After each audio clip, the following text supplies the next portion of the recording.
엄마와 함께하는 성경 공부 오늘의 말씀은 출애굽기 4장 18절 19절입니다.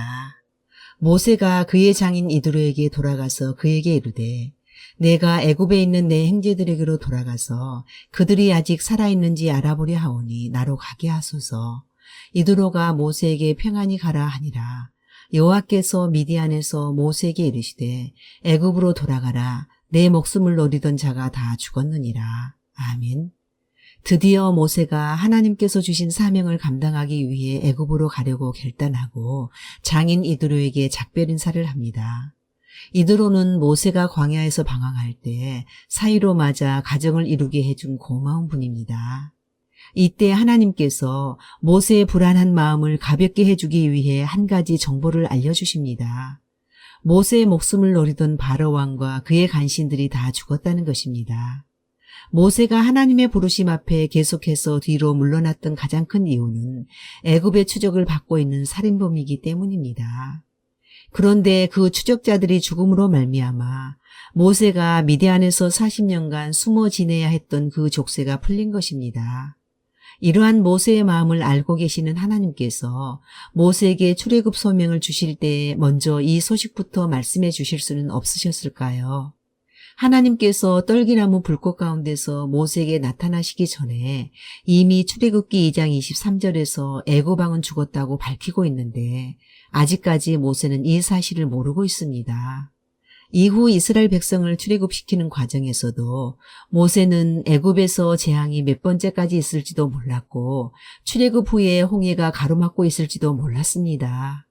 하나님은 그때그때 철저하게 하나님의 방법대로 인도하셨고 모세는 한 치 앞도 모르고 오직 하나님의 지시대로 따르기만 했습니다.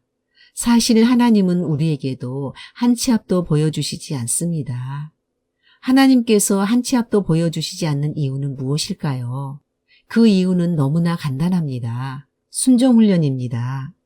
200만 명이 넘는 동족이 끊임없이 원망 불평하게 될 것을 모세가 훤히 알고 있다면 어떻게 그 일에 순종할 수 있겠습니까?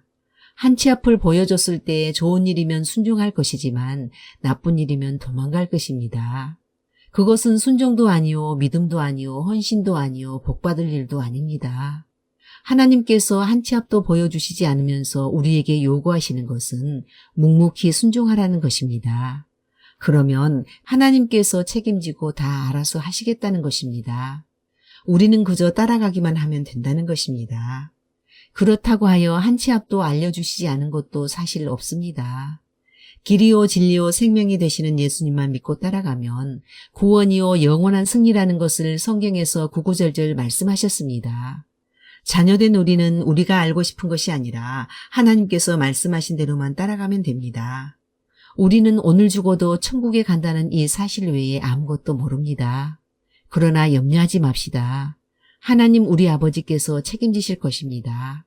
사랑하는 우리 가족, 하나님께서 우리를 하나님 나라의 일꾼으로 부르실 때 우리는 염려와 두려움에 사로잡히기 쉽습니다. 그러나 그것들은 우리가 순종하지 않고 관망하고 있을 때 보이는 난관에 불과합니다. 우리가 하나님의 부르심에 순종하여 걸음을 내디딜 때 하나님은 우리가 앞으로 나아갈 수 있도록 난관을 제거해 주시고 길을 열어주십니다. 그러면 하나님의 세밀하고 자비로운 은혜를 경험하게 될 것입니다. 하나님의 은혜는 세밀합니다. 예수님을 잘 믿고 승리합시다. 아멘.